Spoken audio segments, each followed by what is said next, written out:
So, Chelsea Sexton, welcome back to News from the Frunk. It seems like forever ago. Well, it has been forever. It's been almost a year. I think that counts as forever. It has been almost a year. And what a year. What a year. So we were together back last July in California at the TMC Connect event. Yep. And a lot has happened in the Tesla world since then. We've had Model X launch. But probably more importantly, I remember back from my conversation with you, I think the thing that you were really waiting for was, something that was going to make a difference to the mass market. I mean, fantastic what Tesla's been doing with Model S and Model X and really stirring things up. But, the big change is going to happen when, we can reach everybody. So is Model 3 that car? First thoughts? What do you think? I think it's one of those cars. I mean, I think I've always thought that Tesla plays a really important aspirational role. It draws a lot of people to EVs who otherwise would not hear of them. And so to that degree, frankly, it doesn't matter if everybody ends up with a Model 3 because a lot of people will end up with Bolts and Leafs and other things who first came to EVs through Tesla. Since the announcement of the Model 3, Tesla has been updating us on how many orders they've had. The latest number that we heard from Dermot was nearly 400,000 orders in 2 weeks. Yeah. When you were doing, even with Revenge, did you think middle of 2016 there'd be a car company out there taking 400,000 orders for an EV? God, when we were doing Revenge, I just wanted to see a car company who wanted 400,000 orders for an EV. But yeah, it's in some ways it's not surprising given sort of the cult of Tesla and the cult of Elon and how popular it is, and rightfully so, and there's some hype and all of those things. So the numbers don't actually surprise me as much as they surprise some other people.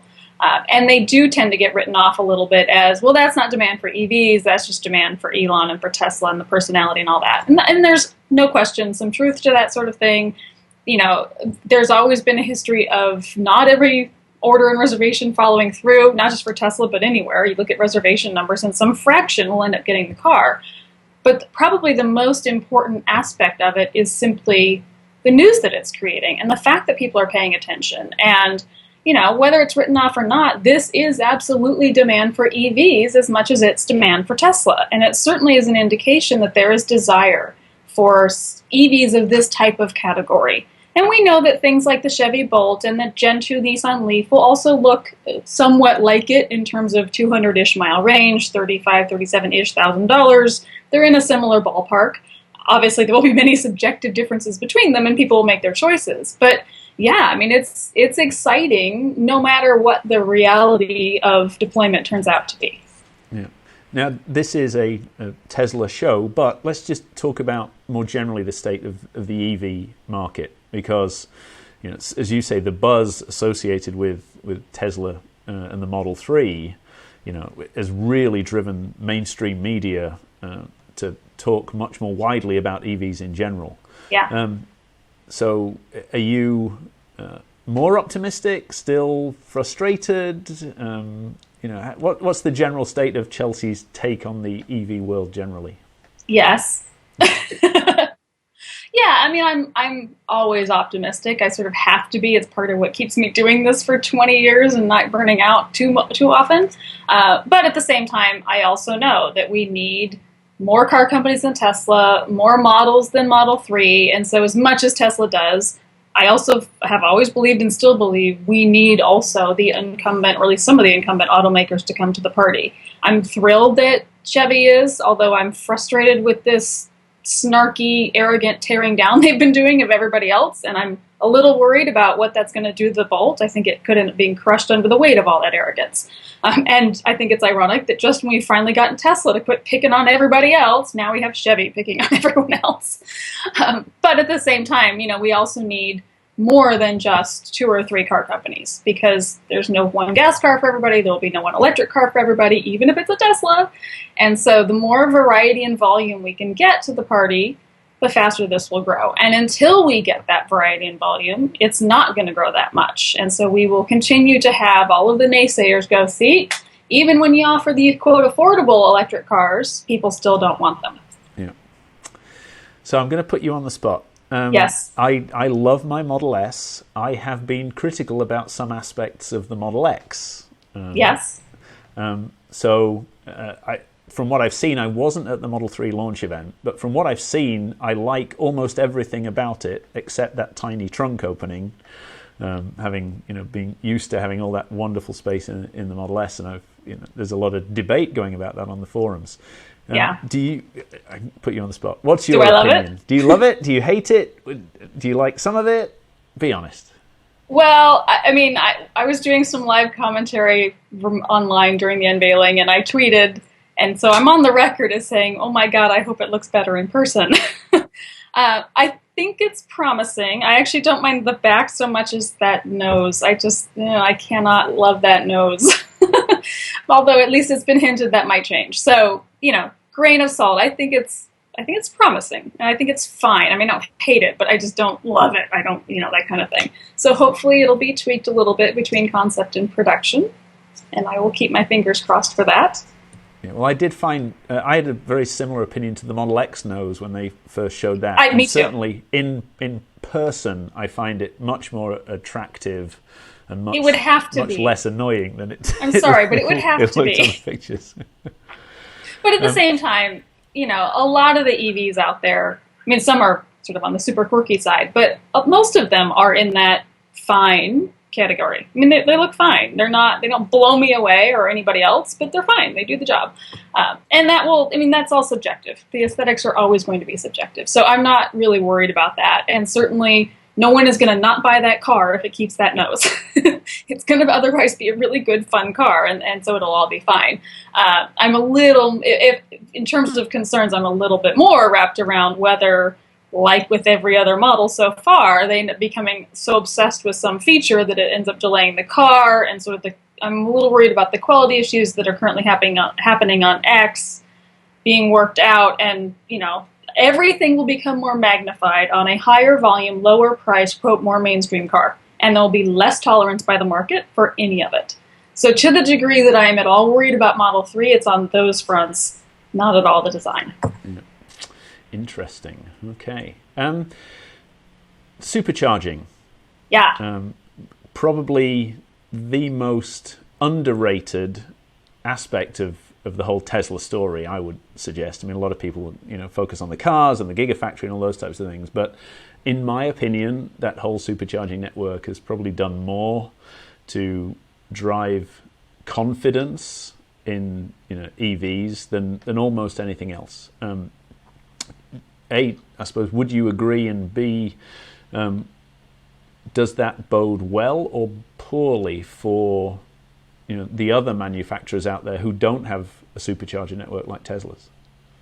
I would agree that it's been super important. I don't agree that it's been undervalued. I think it's been very much recognized, and in some spots a little too overhyped, especially early on. But yeah, no, it absolutely is important, and it's become a significant factor in considering whatever other cars come down the road. And we're hearing that around things like the Bolt, and even among premium brands of, well, if they don't have a network like Tesla's, then it won't matter.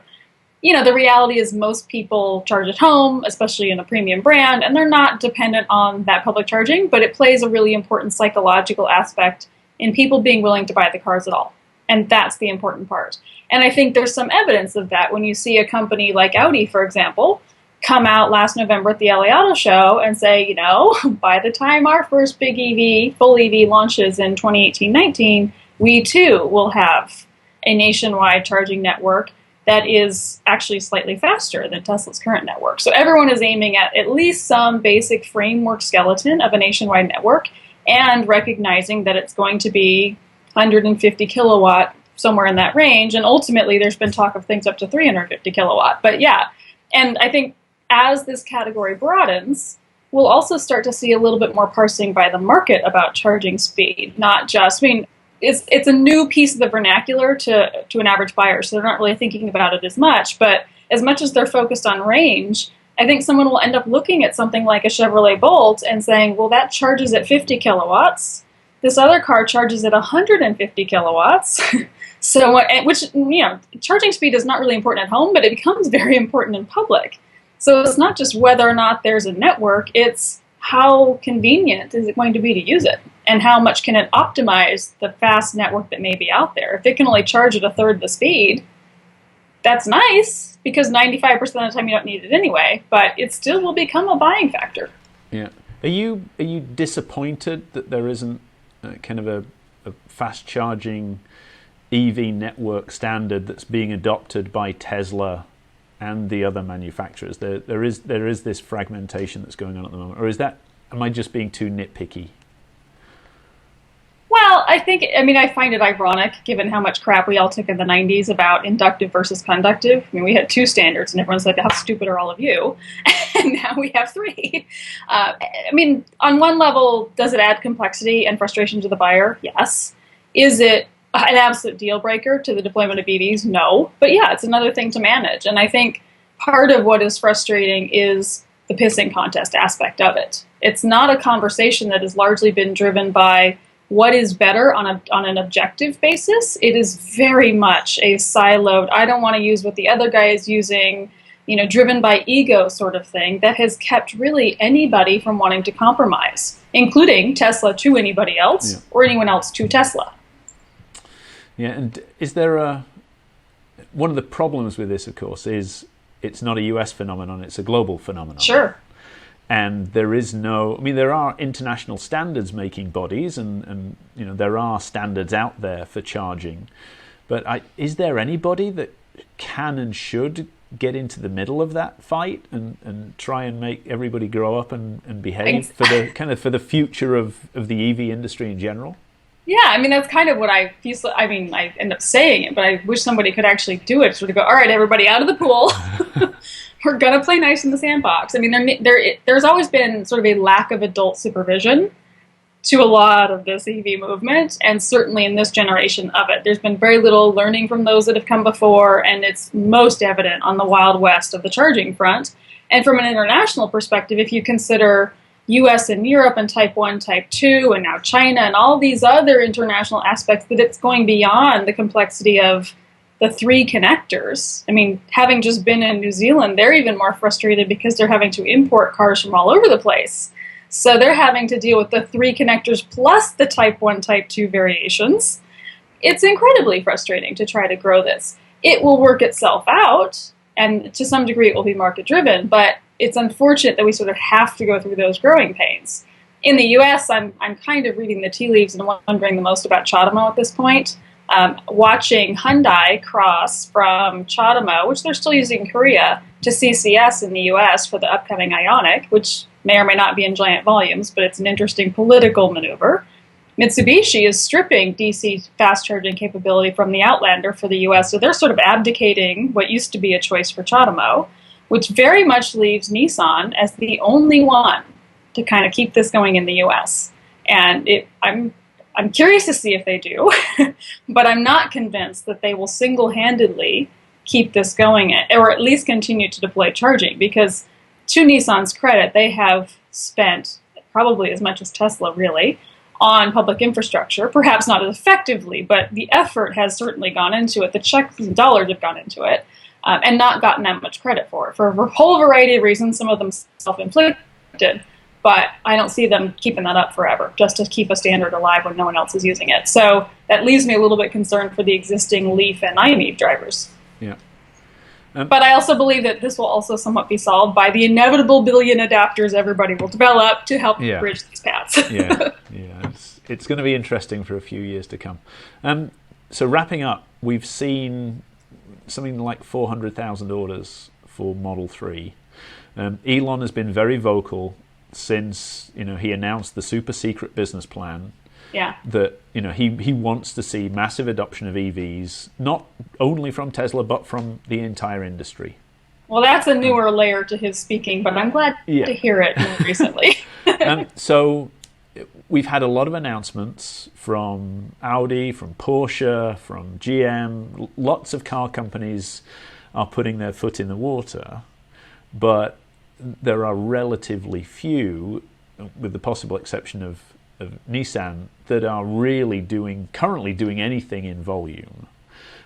Is there one standout manufacturer out there that you see that's it's difficult for anybody to be as on board as Tesla are with this, because that's their entire business. But is there anybody you see out there who's really going to pick this up and run with it, and not just go down the compliance car route and actually get really serious about this? Well, I mean, it's a layered answer. I mean, in fairness, there are a handful of car companies that I would say go beyond compliance. I mean, they're at least somewhat sincere, which does not mean they're executing as they need to, but there's at least some commitment. And I would say even GM gets that credit on the Volt, even though it's not a pure plug-in, pure EV. There's no question they went nationwide. They did more of higher volume. They have failed to market that car very well and a variety of other things. But in terms of the basic program, it's fine. BMW is also kind of promising. I'm intrigued by Audi. I find it ambitious what they want to do, and I also give them credit for, while it's not the most electrified plug-in hybrid, it is the A3 e-tron is at least the first nationwide launch we've ever had in the EV movement. So there's like fits and starts and promising aspects going on out there. It's a matter of getting everybody out of their own way and moving forward. And even Tesla, to a certain degree, leaves a lot on the table, especially on owner engagement and different things that could vastly be improved. So it's great that we have kind of that happening, but I think this is all still more vulnerable than we care to admit. And I'm really worried about the Bolts, especially because there seems to be kind of an assumption that we engineered a good car, we'll stick it in showrooms and the rest will take care of itself. And in the history of EVs, that's never been the case. But my conversations with that team suggest that's what they're assuming, plus all of this other arrogance and snarky stuff going on. And the challenge with that is not really whether the Bolt sells well for GM, but the fact that they will likely have this sort of $35,000-ish affordable market to themselves for at least a year. Even if Tesla's on time, it'll come a year after the Bolt. So on one hand, it's sort of GM's to lose for that year. But if it doesn't sell really well, it will be catastrophic for GM because it will be seen as self-inflicted given their history. But then pessimistic analysts will absolutely look at this and go, you know what? Even when we make them sort of this mainstream affordable EVs, people don't really want them. And it will take 2 or 3 years before Tesla is even able to appear on the scene and have a year of sales or so to dispute that. So we're in this sort of funky valley of death time for EVs because we've already been at it for 6 or so years with this generation, and we're not going to have an endless amount of time to convince the public and regulators and other stakeholders that EVs remain a good idea before everyone's starting to go, you know, that was fun again. Yeah. What's the next bright shiny object? I haven't seen the numbers. Have you got insights into numbers of i3s or the Bolts? Bolts that GM think they might be able to sell in the first year? Well, GM has been sort of reticent to put a number on it, sort of understandably so, because a few of them put really poor numbers on their last programs and got bitten by it. But the hinting has been sort of 30,000-ish for early production, which is reasonably impressive. At the same time, Leaf, which GM is trashing as an 87-mile car, sold 30,000 of them in 2014. So to some degree, I would expect Bolt to be better almost out of the gate, especially since GM has had several years to kind of get their act together and get going. But tens of thousands of any EV program is at least a respectable place to start. Yeah. And are their ambitions big enough, do you think? Because, I mean, clearly, you know, Tesla has huge ambitions in this space. They believe the opportunity is there. Do you think? Yeah, I mean, I don't think GM's ambitions are as big as they could be. And I know that there's still some internal tension that concerns me around, well, you know, do we really want to dedicate our marketing resources and dollars and different things to an EV program when we have these bright, shiny trucks and SUVs that make us more money? And I think as long as that internal conflict is allowed to occur, it's going to be a challenge for them to really pull forward and get even one of the leadership spots, let alone the leadership spot. I mean, I kind of discourage this whole, like, let's take on Tesla because there can only be one leader. That's kind of baloney. But to even land in the top category is going to require some commitment that I know for sure certain people within GM have, but I'm not convinced everybody that needs to have it has it yet. And, you know, short of an Elon type, or for Nissan for years it was Carlos Ghosn sort of going, you know what, this is the direction we're going, you better get on board. Short of that happening within GM, it's going to be a little tough to rally as many people are going to be needed. Right. I didn't ask you about autonomous.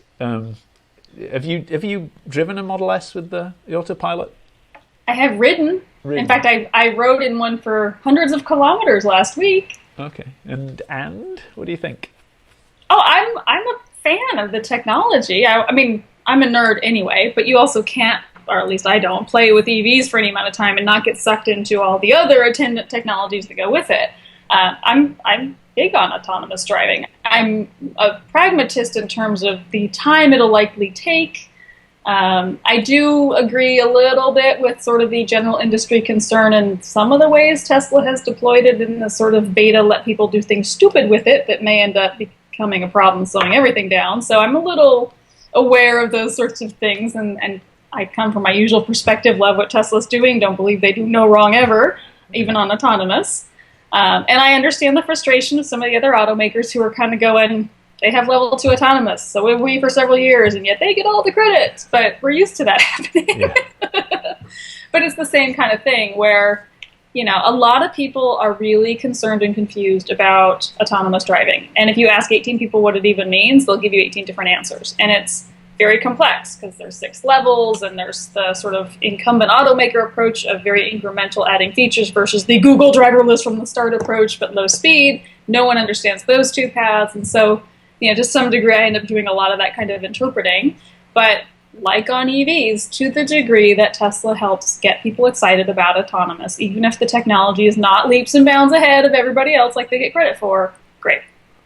And as long as we all keep all of the early leaders in this category from doing things that are stupid. Just like we tried to keep very hard to keep people from setting EVs on fire. Yeah. And conversions and stuff. So I'm very much the adult supervision voice. And I suppose I can't let you go without asking about Faraday Future. Sure, you can ask. Faraday was very gracious. They brought me in a few weeks ago, spent 4 hours with me, all under NDA. On one hand, I didn't learn that much I didn't already know, but I did see a little bit, and I've seen sort of the first real car beyond the concept they showed in Vegas. I do not put them as any sort of affecting Tesla in any way in the near future.